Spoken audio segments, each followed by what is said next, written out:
সালামু আলাইকুম। প্রিয় সকল দিনী ভাই, সকলে ভালো আছেন? আলহামদুলিল্লাহ, আমিও ভালো আছি। পৃথিবীতে জানাশোনার, ভালো মন্দ বোঝার সবকিছুরই মানুষের আছে। তো আমি মনে করি আমরা যাতে করে এই পৃথিবীতে পরিপূর্ণতা অর্জন করতে পারি দিন ইসলামের উপর, তার জন্য অবশ্যই চেষ্টা করব। ইতিহাসের পাতায় আপনি যদি দেখেন, যারা ইসলামের বিষয়ে গবেষণা, আলোচনা এবং মানুষের সাথে সংলাপ অথবা বিভিন্ন বক্তৃতার মাধ্যমে মানুষকে হেদায়েতের পথে নিয়ে এসেছেন, তারা কঠোর জ্ঞান অর্জন করার পরে এই কাজটা করতে পেরেছে। হতে পারে এটা কোনো মজলিসের মাধ্যমে, হতে পারে এটা কোনো জায়গায় বসে মানুষের সাথে কথা বলার মাধ্যমে, অথবা বর্তমান সময়ে যেহেতু মিডিয়ার যুগ, হতে পারে মিডিয়ার মাধ্যমে। আজকের যে বিষয়ে আলোচনা করব, অধ্যায় নম্বর 34। আজকের যে বিষয়, কুকুর যদি পাত্র হতে পানি পান করে সেক্ষেত্রে কি করবেন। আবু হুরাইরা রাদিয়াল্লাহু আনহু থেকে বর্ণিত, আল্লাহ রাসূল সাল্লাল্লাহু আলাইহি সাল্লাম বলেছেন, তোমাদের কারো পাত্রে যদি কুকুর পান করে তা যেন 7 বার ধুয়ে নেয়।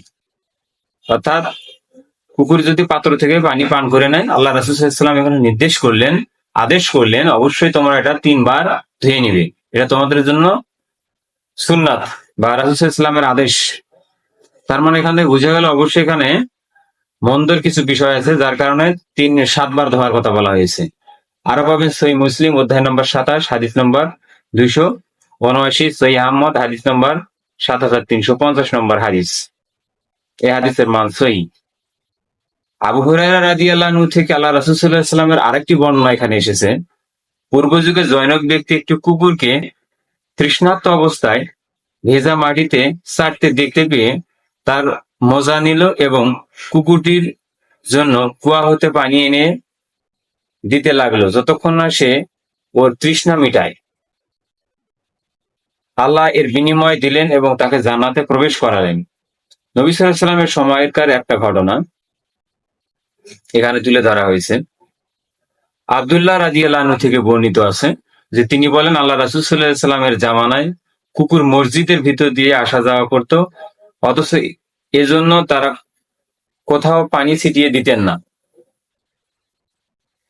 আরো বলা হয়েছে যে তিনি বলেন যে আদি ইবনু হাতিম রাদিয়াল্লাহু আনহু থেকে বর্ণিত, প্রশিক্ষণপ্রাপ্ত কুকুর সম্পর্কে নবী সাল্লাল্লাহু আলাইহি সাল্লামকে প্রশ্ন করলে তিনি বলেন, তুমি যখন তোমার প্রশিক্ষণপ্রাপ্ত কুকুর শিকার ধরতে ছেড়ে দাও, তখন সে তা হত্যা করলে তা তুমি খেতে পারো।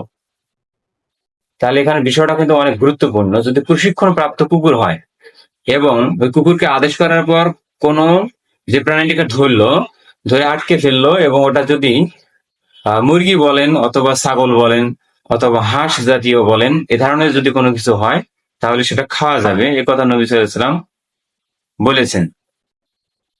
আর সে তার অংশবিশেষ খেয়ে ফেললে তুমি তা খাবে না। যদি ওটার অংশবিশেষ খায় তাহলে খাওয়ার দরকার নেই, কারণ সে তা নিজের জন্যই শিকার করেছে। আমি বললাম, কখনো কখনো আমি আমার কুকুর শিকারে পাঠিয়ে দিই, অতঃপর তার সঙ্গে অন্য এক কুকুর দেখতে পাই। এই অবস্থায় শিকারকৃত প্রাণী কি হুকুম? তিনি বললেন যে, তবে খেয়ে নাও।